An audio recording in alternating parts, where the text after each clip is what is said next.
गांव की अदालतें को पंचायत कहते हैं। प्राचीन काल में न्यायालयों की प्रथा बहुत कम थी। गांव के लोग आपस में वाद विवाद को पंच फैसले द्वारा निपटा लिया करते थे। सुनवाई करने के लिए गांव के 5 व्यवस्थित मुखियों को चुन लिया जाता था, जिन्हें पंच कहते थे। वे पंच गांव की चौपाल में बैठकर दोनों पक्षों की बात सुनते थे और फिर निष्पक्ष होकर सच्चा निर्णय देते थे। इसे पंचायत प्रथा कहते हैं। आज गांवों में प्रथा को फिर से जीवित किया जा रहा है। पंचायत का मुख्य उद्देश्य ग्रामीणों के आपसी झगड़े निपटाना और उसमें पारस्परिक प्रीति बढ़ाना है।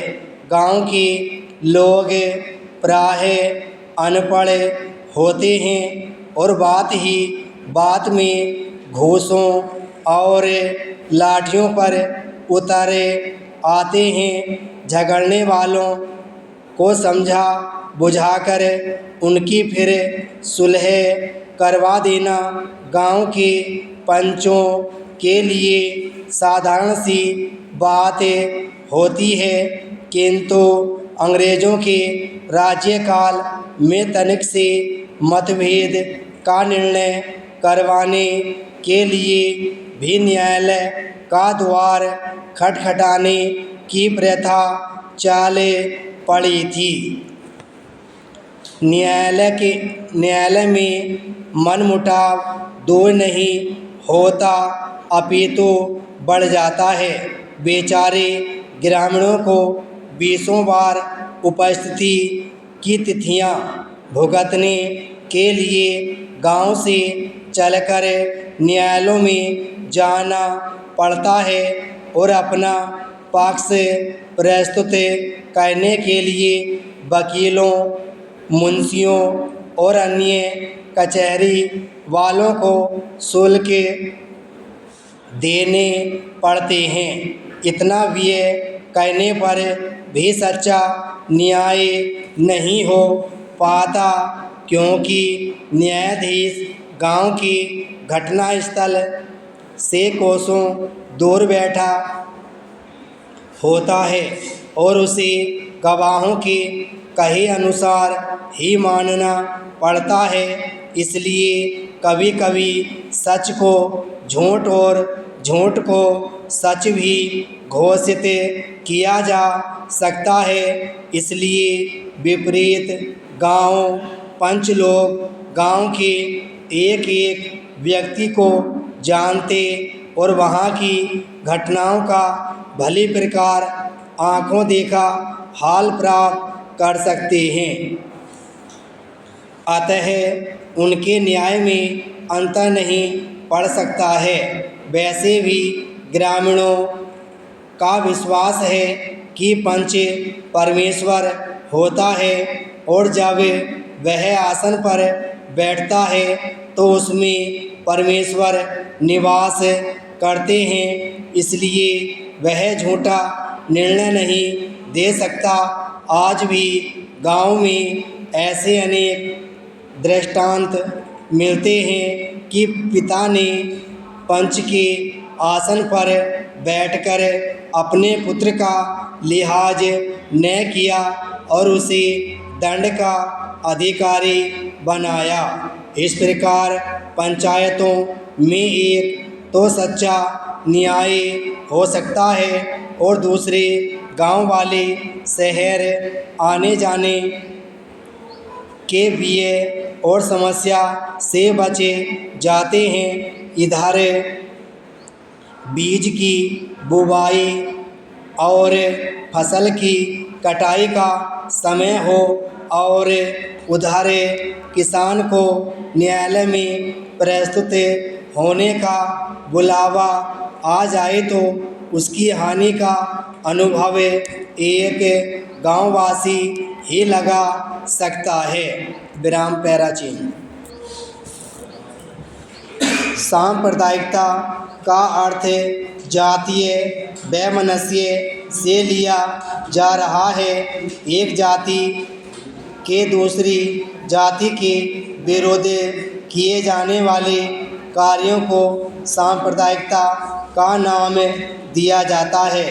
अब तो सभी लोग एक जाति या मत वालों के विरोध कुछ कहने को सांप्रदायिक रंग दे देते हैं। सच्ची बातें कहना भी सांप्रदायिक माना जाता है। भारत के प्राचीन साहित्य में सांप्रदायिक शब्द का अर्थ यह नहीं था जो आजकल लिया जा रहा है। तब किसी आचार्य की शिष्य परंपरा को संप्रदाय कहा जाता था। धार्मिक गुरुओं की परंपरा संप्रदाय कहलाती थी, जैसे कि वैष्णव और शैव संप्रदाय। किसी काव्य सिद्धांत के समर्थक आचार्य भी उस संप्रदाय से संबंधित माने जाते थे, जैसे कि सार संप्रदाय या लंकार संप्रदाय के आचार्य। इन संप्रदायों के अतिरिक्त किसी संप्रदाय का ज्ञान भारत में न था। बौद्ध और जैन संप्रदाय के विद्वान भी प्रसिद्ध होते थे, परंतु वर्तमान में प्रचलित सांप्रदायिक अर्थ में उनका बोध कभी नहीं होता था। विचित्र बात यह है कि जातिवाद को सभी नेता बढ़ावा देते हैं। अपने नाम के आगे गांधी, नेहरू, बोस, देशमुख, चौधरी, मनचंदा, नंदा, देसाई, वाजपेयी सब लगाना चाहते हैं और दूसरी ओर देश में जातीय सांप्रदायिकता को दूर करना चाहते हैं। इस विरोधी स्थिति का सामना किया जाना चाहिए। जातिवाद से ही आज का सांप्रदायिक विरोध बढ़ता जाता है। दूसरा तथ्य यह है कि आज सरकार स्वयं सांप्रदायिकता को बढ़ावा देती है। सभी सरकारी कागजों में ब्राह्मण, क्षत्रिय और अधूत जातियों का नाम लिखा रहता है। जिस सरकार ने देश में 100 से अधिक अनुसूचित जातियों की सूची बना रखी है, वह सांप्रदायिकता को उखाड़ फेंकने की बातें किस प्रकार से करती है। कितनी विचित्र बात है। वस्तुतः सरकारी कागजों में जाति भेद वाले नाम नहीं होने चाहिए। किसी भी व्यक्ति को जाति बोधक शब्द नहीं लिखने चाहिए।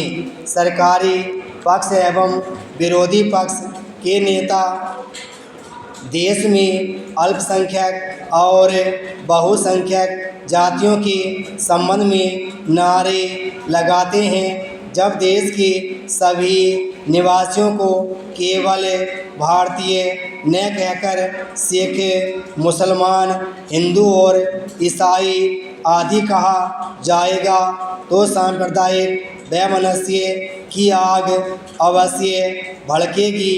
शिक्षा संस्थाओं के नाम जब तक जातियों के नाम पर चलते रहेंगे, विश्वविद्यालयों के नाम जब तक जाति बोधक रहेंगे, तब तक सांप्रदायिक तनाव कम नहीं होंगे। अलीगढ़ मुस्लिम विश्वविद्यालय के सांप्रदायिक ढांचे को तोड़कर जब नया कानून बनाया गया तो मुसलमानों ने विरोध किया। ऐसी दशा में सरकारी नीति पुनः शिथिल हो गई है। इससे सांप्रदायिकता को फैलने का अवसर मिलता है। विराम स्टॉप।